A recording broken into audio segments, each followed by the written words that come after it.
people are calling keloids what keloids definitely are not. I think people are confused.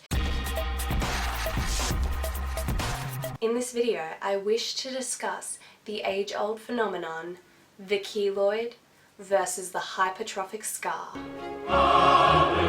As a piercer, I find that people use different terms for different things, whether they are another piercer or whether they're just a pierced person. Everyone sort of has different things to say about both of these topics. However, I find a lot on the internet and in YouTube videos, a lot of it, I think people are confused, is all I'm trying to get at. People are calling keloids what keloids definitely are not. Other piercing terminologies can be used in different ways and it still sort of works, but a keloid is a keloid, and that is something that I would like to discuss. Now, I think the best way for me to describe this is to also show photos so you can sort of see what these things are that I'm talking about. If you haven't seen it, a lot of people like to call either a hypertrophic scar or like a piercing bump a keloid scar, which it definitely is not. A keloid is generally a genetic medical condition. So a keloid looks something like this.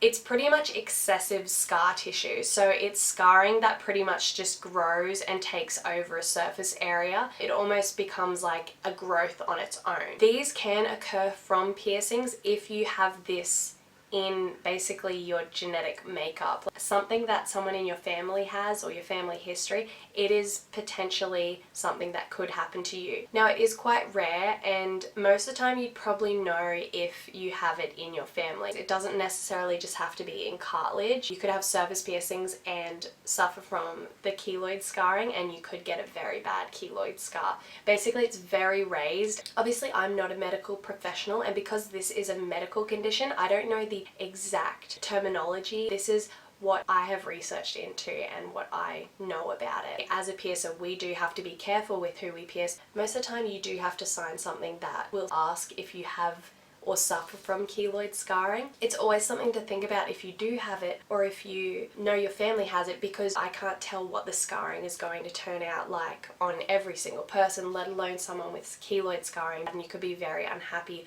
with the scarring that the keloid can produce, just because it can be quite, dramatic. And a lot of the time with a keloid scar, it either has to be surgically removed either by like your GP. In severe cases, some people have to go to a plastic surgeon and get it removed that way. The best way I can describe it is that it is a scar that won't go away. It can be quite severe. People tend to get these confused with hypertrophic scars. A hypertrophic scar commonly occurs with a cartilage piercing. They are quite common. You do see them a lot on, cartilage in the ear and on the nose. So basically they sort of form around the injury, which is the piercing. And they're normally just filled with fluid, like pus, dead skin cells, and other like debris from it being a wound, and it will look quite inflamed and red. In some cases it can be a very mild infection. Sometimes it is just from bumping it or sleeping on it, putting that pressure on it, which is why it's called a pressure bump,